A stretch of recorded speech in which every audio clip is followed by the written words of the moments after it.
le problème en ce moment, le gros problème pour gagner, c'est Mélenchon. Je suis con. Vous m'avez compris? Oui, très bien. Je le comprends 1000 fois par jour et je le comprends parce que je risque de perdre à cause de ça. Alors aujourd'hui, par rapport à votre candidature aux élections législatives, vous êtes notamment soutenu par la France Insoumise.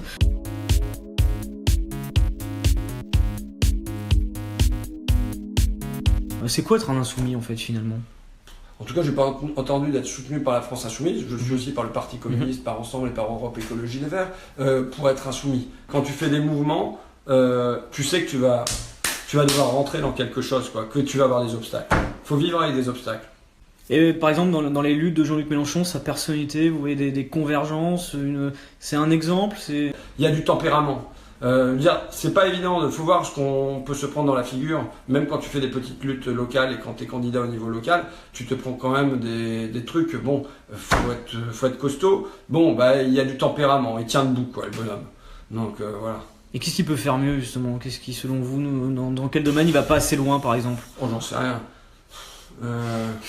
Non, après, comme dirait ma mère, mais il faut qu'il arrive à sourire encore plus, quoi. Il faut qu'il arrive à être sympa, il faut que ma mère elle le trouve sympa, quoi. On a vécu 3 semaines dures parce qu'on a un boulet. Je veux dire, vous regardez, vous l'avez entendu, quoi. C'est Mélenchon, Mélenchon, Mélenchon, Mélenchon, comme obstacle au vote. Là, vous avez dans des terres comme ici, dans des terres populaires de province, ça bloque, quoi. Vous me trouvez quelqu'un qui n'est pas allé voter dimanche dernier, vous me le ramenez par la peau du dos, hein? Ouais, il n'y a pas de problème. Allez. Quoi, il n'était pas à y aller dimanche dernier? Bah, c'est lui qui va me faire gagner. Voilà. C'était la voix qui me manquait. Allez, au revoir. Faut pas que Mélenchon nous fasse perdre. Le problème en ce moment, le gros problème pour gagner, c'est Mélenchon. Je suis con. Vous en êtes où là? Non mais répondez. Mais moi je veux pas ça devant les caméras. D'accord. Mais vous m'avez compris. Oui, très bien. Je le comprends 1000 fois par jour et je le comprends parce que je risque de perdre à cause de ça. Donc, Bravo, merci. Je vous donne un élément comme ça. J'ai annoncé ce matin que si jamais j'étais réélu, je ne siégerai pas dans le groupe La France Insoumise. D'accord? Je suis de gauche, hein. Oui, je viens de la gauche. Je viens de la gauche. Je viens de la gauche. Moi qui viens de la gauche. Je viens de la gauche. Moi, je suis historiquement un homme de gauche. Je suis toujours de gauche. En tant qu'homme de gauche. moi qui suis un homme de gauche. Je suis un homme de gauche. Je suis de gauche. Je suis de gauche. Je suis de gauche et j'embrasse toute la famille, d'accord? Mais voilà. François Ruffin doit quitter la France Insoumise.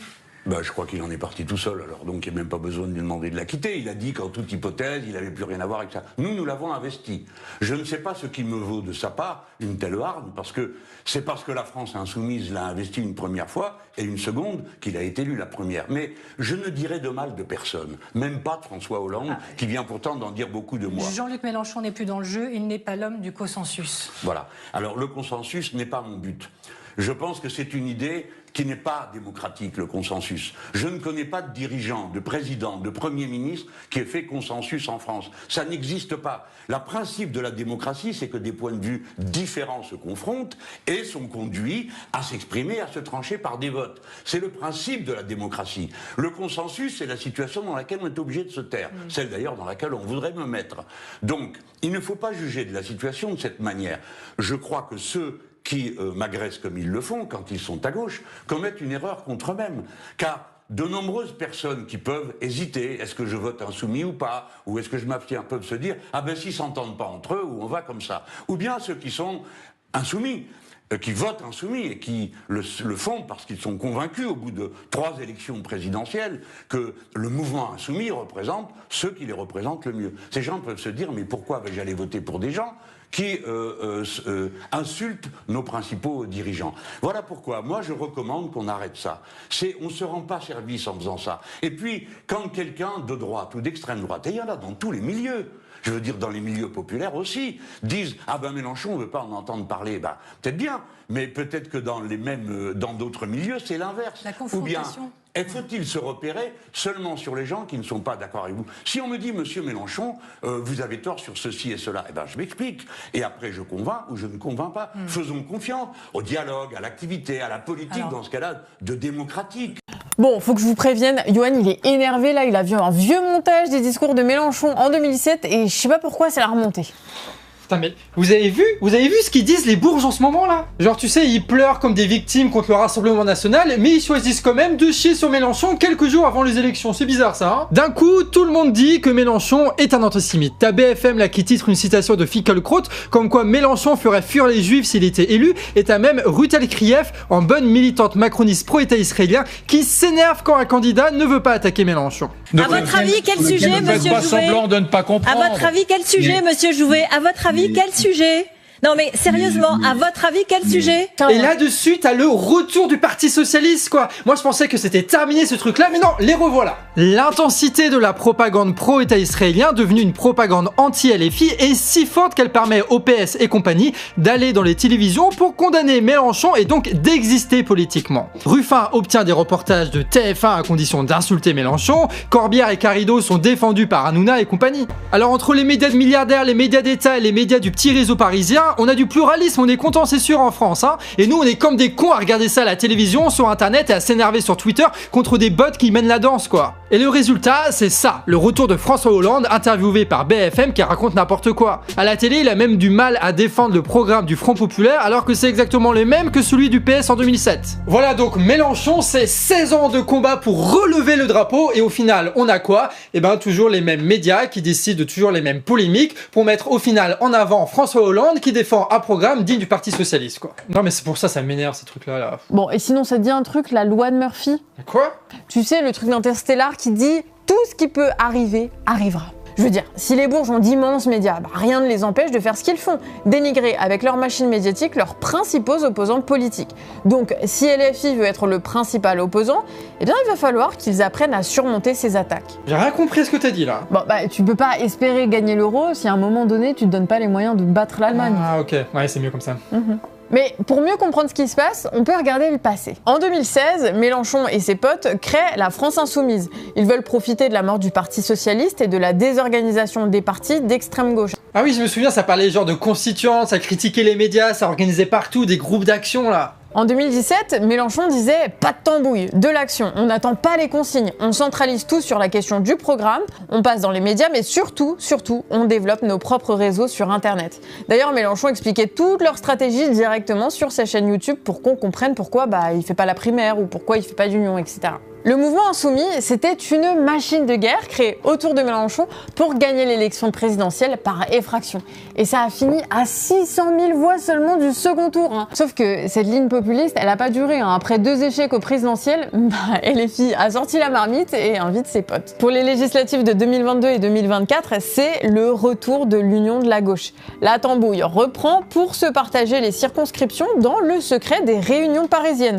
Chacun fait croire que ces unions sont suffisamment solides pour gouverner et qu'il faut voter pour eux. Le programme est écrit à l'arrache avec des gens dont on sait qu'ils ne l'appliqueront pas. Une stratégie d'union de la gauche qui permet de gagner des députés insoumis, oui, mais qui permet aussi de faire gagner des députés PS, PCF, écologistes qui multiplient leur prise de parole malgré leur insignifiance électorale. Ce qui va permettre à cette gauche non insoumise de présenter une candidature commune pour 2027, genre avec un Ruffin qui prépare ça depuis des années. Ils vont alors récupérer les miettes de Macron tout en se reposant sur la campagne médiatique anti-insoumise pour créer un bloc de centre-gauche qui va être un puissant obstacle à la stratégie électoraliste des insoumis. Après les élections législatives, il va y avoir clairement 2 lignes à gauche. Ouais, d'un côté, il y a une ligne que va représenter Ruffin. On cède sur la radicalité du programme et on fait faire une alliance avec les autres partis de gauche en misant sur la peur du RN qu'ont les électeurs de gauche pour leur faire voter un programme et des candidats au rabais. Il utilise les médias pour s'asseoir sur LFI en espérant qu'après avoir cramé Mélenchon, ce soit pas son tour à Ruffin puis aux autres de se faire cancel, au risque qu'un jour, il ne reste plus que François Hollande, quoi. Et l'autre ligne, c'est celle que peut représenter LFI à l'avenir. Celle d'acter que la stratégie de l'union de la gauche n'est pas viable, que ces alliances d'opportunistes ne formeront jamais un gouvernement, que les médias se retournent toujours contre la cause et que la bourgeoisie, même de gauche, reste un adversaire à qui il ne faut pas donner de la force. Et donc, revenir sur une critique média à fond, surtout après la séquence séquence sur les législatives et la Palestine, t'inquiète, on a tous remarqué que les médias, il y a quelque chose qui allait pas. Hein. Puis revenir sur une critique de la gauche, surtout s'ils reforment ce bloc de centre-gauche, quoi, qui arrête pas de trahir et de faire des retournements de veste. Et ça veut dire qu'il ne faut pas compter que sur les tambouilles et les invitations médias pour exister. Et de renforcer cette présence de la France Insoumise sur les réseaux sociaux, sur internet, avec toutes les nouvelles figures qui ont émergé récemment. Et pourquoi pas même créer leurs propres médias de plein de façons différentes pour qu'ils puissent diffuser leur discours sans que t'as des abrutis de journalistes en face d'eux. Il va donc falloir que les cadres insoumis, ils bossent sur le terrain et qu'ils organisent localement la vie politique, que ce soit là où on discute, où on se rencontre, où on apprend, où on organise nos manifs. Je veux dire, faut qu'il y ait tellement de choses en dehors de la télévision que la télé et la radio, ça devienne des sujets de blague, quoi. Tu vois, et qu'on soit des millions à penser ça. Que les députés, ils soient pas juste là pour gratter du papier à l'Assemblée nationale, mais qu'ils soient choisis et formés pour organiser une vie militante, à participer à des milliers de luttes qui s'intensifient partout dans le pays. Que militer, ça soit de vrais événements et pas juste des tractages le jour du marché la veille d'une élection. Bref, avoir des réseaux localement et des médias pour ne pas avoir besoin des bourges pour toucher des millions de personnes. Et en prenant une ligne plus franchement radicale, arrêter avec les programmes de gauche centrés sur une mini-augmentation du SMIC et montrer un programme qui permet réellement de s'attaquer aux puissants. La constituante, le démantèlement des empires de presse, la critique de la guerre, l'attaque contre les grandes entreprises, et tout en continuant de porter une ligne antiraciste. Une ligne forte et cohérente qui est capable de rassembler énormément de personnes sans avoir besoin de compromission avec les autres bourges là.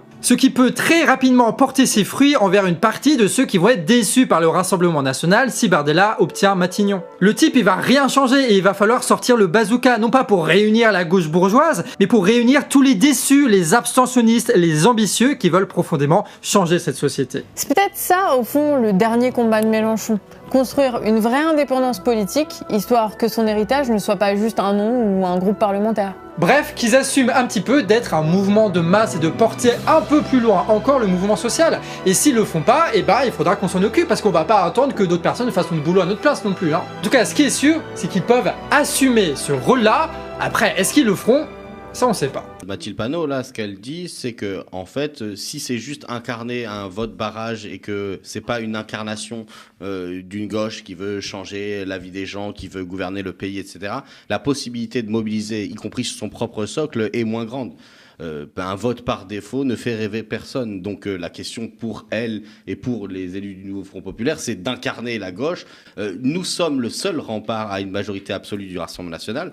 Les seuls qui sont capables d'avoir 200 sièges en face, c'est la gauche. Bon, après, voilà, c'est une posture sur ce que disait Olivier Faure, c'est autre chose. Je comprends, c'est le discours assez classique face à l'extrême droite. Et je pense pour moi, pour ma part, qu'il ne prend pas assez au sérieux l'efficacité redoutable de la proposition raciste du Rassemblement National, qui est une proposition, pas simplement un racisme comme ça, une affliction morale, c'est un racisme ancré dans une conception de classe. C'est vraiment la liaison qu'ils font toujours entre l'idée que d'abord, il n'y a pas d'alternative, ça c'est ce qui fait vraiment la base, il n'y a pas d'alternative, donc sous-entendu on ne peut pas changer les inégalités socio-économiques, et donc que la question se joue sur l'organisation de changer les inégalités dites ethno-raciales. Le travail de Félicien Faury, le sociologue là-dessus, est absolument très intéressant à ce sujet. Et du coup, face à ça, on ne comprend pas que l'ancrage populaire du Rassemblement National, il est lié à ce pacte raciste et que, pareil, à côté, on a dans ces gens qui ont continué à voter macroniste ou un certain nombre de gens, l'ancrage dans il n'y a pas d'alternative en termes de politique économique. Il y a un écocide en cours, mais ça tout le monde le sait. Deux, cet écocide est capitaliste. Ça tout le monde ne le sait pas encore tout à fait. C'est-à-dire, vous voyez bien qu'il y a tout un débat autour de l'anthropocène, n'est-ce pas ? Si la planète va mal, c'est la faute à l'homme, avec un grand H, à l'anthropos. Non, désolé, c'est pas la faute à l'homme, c'est la faute au capital, au capitalisme, aux capitalistes. Bon, donc je reprends. 1, il y a un écocide. 2, l'écocide est capitaliste. 3, c'est le point important, il n'y a pas de solution capitaliste à l'écocide capitaliste. Or, c'est une promesse avec laquelle on va vous bahuter pendant encore quelques décennies, histoire de gagner du temps. Malheureusement, les quelques décennies, nous ne les avons pas devant nous. Et le Green New Deal fait partie de ce bahutage, la géo-ingénierie également. Alors la géo-ingénierie, donc il y a ce cauchemar-là. Mais l'autre chose sur le Green New Deal, si vous voulez, c'est que je vois bien à quel point tout le débat est absorbé par l'obsession du CO2 et du changement climatique. Ah, oui, c'est sûr que le problème est là, mais je vous signale que ce n'est pas le seul des problèmes qui pèsent sur la planète. Il y en a toute une palanquée d'autres, dont on parle d'autant moins qu'on parle davantage du CO2 et de la montée du niveau des eaux. Il y a l'érosion des sols, le problème de la disponibilité des usages et de la disponibilité de l'eau, le problème de l'effondrement de la biodiversité, le problème des cycles de l'azote, du phosphore, etc. Bref, il y a un groupe d'experts qui a identifié, je crois, si je me trompe, je suis sûr qu'il y en a qui le savent mieux que moi et qui me rectifieront, 9 limites à ne pas franchir pour que la planète demeure habitable, n'est-ce pas ? Bon, et 6 ont déjà été allègrement dépassés ou sont en cours de l'être. Donc ça ne va pas fort, hein, tout de même. Vous voyez ? Sur ces fronts-là également, je veux dire. Donc on ne va pas tout à fait s'en tirer comme ça. Et pendant ce temps, le solutionnisme technologique ne nous propose rien d'autre que ce que j'appellerais la rotation du désastre. C'est-à-dire on va aller colmater dans un coin, mais évidemment, la merdouille ne va être que déplacée dans un autre. Vous comprenez, si vous faites des voitures électriques formidables, moins d'émissions de CO2, ben oui, mais alors les batteries, le lithium, la Terre pas moins saccagée qu'avant, mais différemment, bon, ça nous change sans doute, mais et puis ça fait toujours plus de voitures, avec plus de circuits intégrés, donc les terres rares à aller, là aussi, à aller exploiter dans les conditions on ne sait pas lesquelles, etc., etc. Et tout ceci, évidemment, nous ramène à un seul et ultime argument qui est cette contradiction fondamentale entre le projet capitaliste de l'accumulation intransitive, c'est-à-dire de la croissance indéfinie et potentiellement infinie, comparée aux ressources finies de la planète. Donc, je veux dire, si vous voulez, on peut tordre le problème dans tous les sens, l'envisager par quelque bout que ce soit, on finira toujours par buter à nouveau sur cette contradiction-là fondamentale. Le Green New Deal est un atermoiement, mais ce n'est pas une solution, hein, l'atermoiement. S'il n'y a pas de solution capitaliste à l'écocide capitaliste, alors il faut sortir du capitalisme. Et à un moment, il va bien falloir se rendre à cette conclusion, si vous voulez. Et c'est ça le défi. Hein. L'alternative, c'est anthropocide ou capitalocide. C'est ça l'alternative. Et alors, figurez-vous que dans le train, dont le balancement était agréablement heuristique, il m'est venu une idée pour le dire. Alors, je vous propose hein, le slogan de l'allée Paris-Lausanne. C'est très simple. TINA. There is no alternative. Il n'y a plus d'alternative. Il n'y a plus d'alternative. Si vous voulez éviter l'anthropocide, il faut le capitalocide. C'est très simple. Et alors, vous voyez, moi, je trouve ça assez agréable parce qu'il n'y a plus d'alternative. C'est l'énoncé qui, normalement, doit être radicalement banni de tout discours politique. La politique, c'est qu'on peut toujours faire autrement. On peut toujours défaire ce qui a été fait pour le refaire autrement. Sauf quand ce dont il est question, c'est de la destruction des conditions d'habitabilité de la planète par les hommes. Alors là effectivement, il n'y a pas l'alternative, c'est soit les hommes encore dessus ou plus d'hommes dessus. C'est ça. Bon, alors moi, l'idée de leur renvoyer dans la gueule leur propre slogan, ça met... Et puis alors, un peu stéroïdé, quoi, vous voyez, hein.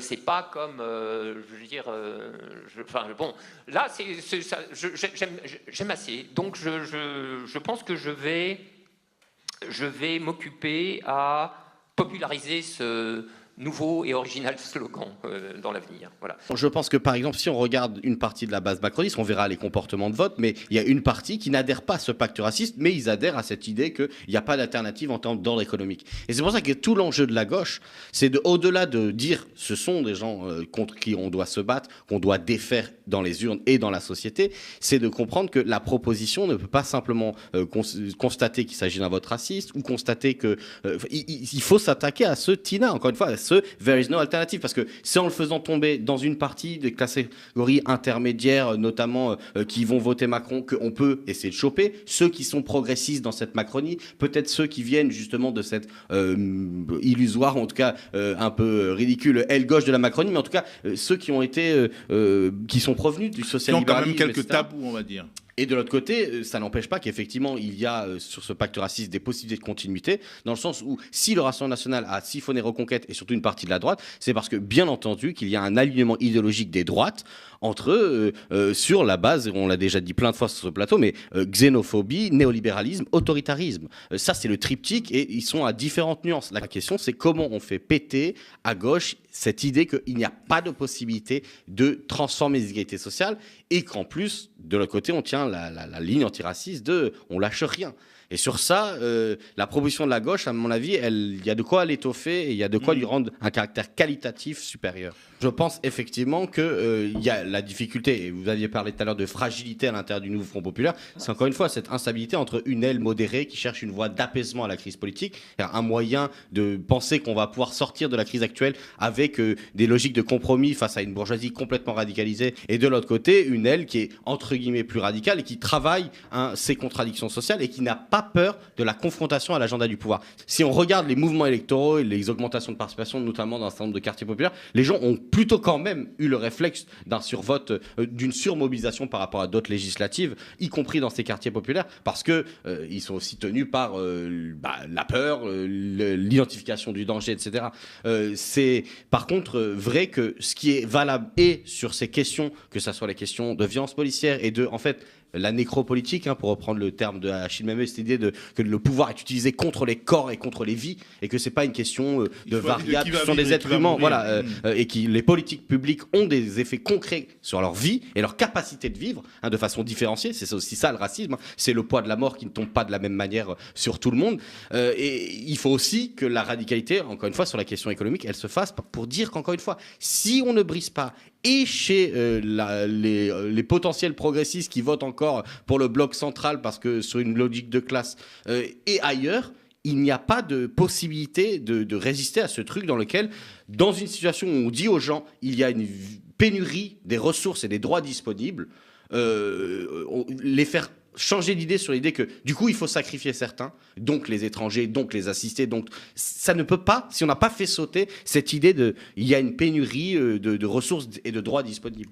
Derrière une question de personne, on cache une question politique à gauche. C'est juste ça, c'est encore une fois, moi j'insiste sur cette instabilité qui existait déjà dans la NUPES entre son aile modérée, son aile plus radicale en l'apparence, parce qu'encore une fois, je veux dire, regardez le programme commun en 72, regardez le programme du nouveau Front populaire aujourd'hui, vous allez rigoler.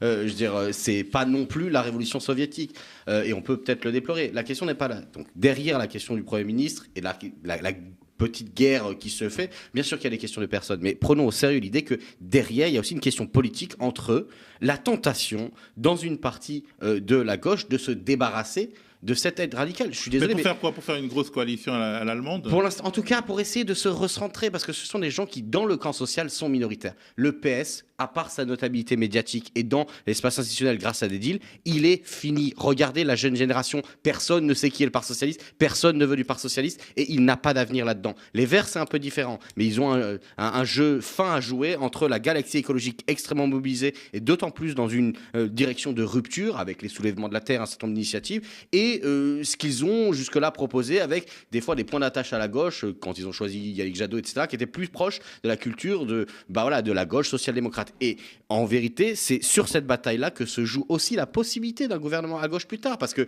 la France insoumise et ses alliés n'accepteront pas des renoncements plus avant sur le programme. De l'autre côté, il va falloir surtout faire bloc de façon unique contre le Rassemblement national. Et ce qui pêche, pourquoi ça se bataille aussi, c'est que dans la défense de la France insoumise face aux polémiques, ses alliés ont été particulièrement mauvais. C'est-à-dire que soit ils ont été muets, soit ils sont incapables. Non mais pour quelle raison? C'est pas parce que ce sont des gens méchants ou etc. Il y a peut-être un ou deux cyniques en politique, il y en a toujours. Mais c'est parce qu'ils sont incapables, encore une fois, d'affronter les polémiques. Lorsqu'il y a des polémiques, au lieu de donner le point à l'adversaire et d'essayer de se dédouaner, de se sortir sans perdre des plumes de la bataille, ils doivent faire front. Et s'il n'y a pas de front à gauche, au moins sur l'autodéfense du périmètre du nouveau Front populaire actuel, ça va être très compliqué et tout le monde sera mangé à la même sauce. Je veux dire, ça me semble évident que si la gauche renonce à chaque fois que l'adversaire l'attaque et lui dit arrête tes valeurs, renonce à qui tu es, à qui tu veux représenter. Je veux dire, quel est l'avenir de la gauche d'arrêter d'être qui elle est? Interrogation, on va clore cette première partie de l'émission.